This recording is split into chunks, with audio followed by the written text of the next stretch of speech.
Hi YouTube, this is Joe from the Northeastern Native Plant Digest, bringing you another video blog in my ongoing series of native plants and shrubs we can use in our environments to help save our environment 1 yard at a time.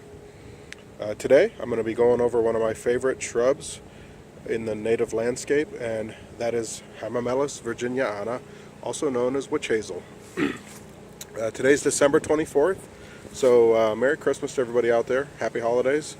And as you can see, this plant is still in bloom. It still has some flowers on it. It was in its prime a couple weeks ago, but here we are, almost to the end of December, and this plant is still looking kind of lovely here with some late winter, early winter blooms on it. This plant actually blooms late November to mid-December, and it's one of the few plants that blooms this time of year in this region, and it's very beautiful in the winter landscape, as you can see. This plant's been in for about a year, so hopefully over the next couple years as it settles in, it'll have even more blooms on it. This is a shrub that grows from zones 3 to 8. It's native to the northeastern region of the United States. Grows to about 15 to 20 feet high and wide. As you can see, it can be grown as a multi-stem shrub. It has a very pretty growth habit. Very rarely it needs pruned. It's kind of slow growing.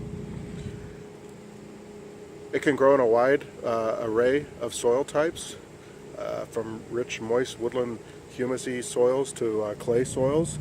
It can take semi-shade or full sun.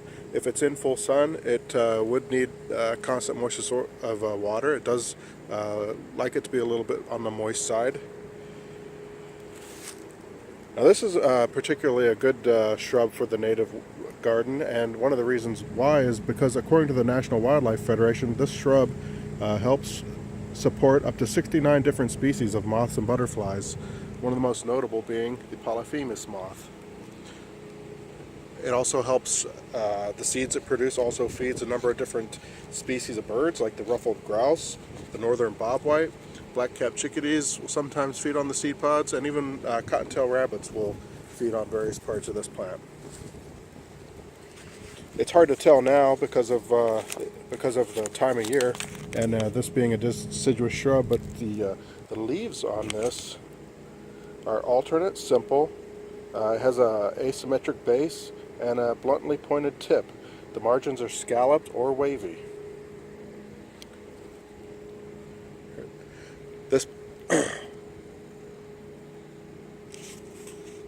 There's similar species of this plant that are actually from China. They're used a lot in hybridizing this species, and I would highly recommend going with the native species when you're planting this plant in your woodland garden. You want to stay away from hybrids. It's always best to go with the native species. Now that doesn't mean you have to be 100% native in your gardens. I do have some hybrids here. I have some hybrid rhododendrons up there, and I also have some straight species, which I'll be doing some videos on that in the future. But by and large, you should always try and choose native species, because the insects and the birds have a biological history with these. They've co-evolved over the course of thousands of years, and they have specialized relationships.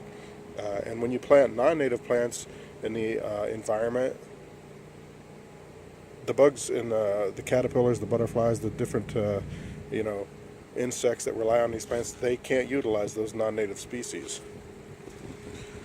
I'm going to be doing follow-up videos on these different plants that I'm highlighting at different parts of the year, so that we can get an idea of how they look, let's say in the spring and in the summer and in the fall. One of the things about this plant that I also particularly like is it has a lovely yellow fall color. You can combine that with other plants like I'm doing here, but you can't tell right now. This is a sucker of a black chokeberry that I planted. These will turn a nice burgundy red color in the fall, and that'll contrast nicely with the yellow leaves of the witch hazel. Another thing you could do is combine this with winter berries, which I'm going to be working some winter berries into the landscape, and also have a red chokeberry up here. I'll be doing some videos on those later. But you'll get that nice yellow contrast with the red berries, especially when the snow's on the ground. So I would highly recommend this shrub. It's a beautiful shrub. As it gets more established here, it's going to look really even more beautiful as it settles in. And I hope you like this video. If you do, give it a thumbs up and subscribe to my channel and share this with your friends. And I encourage you to go out there, plant native. Thanks a lot. Have a great day and Merry Christmas.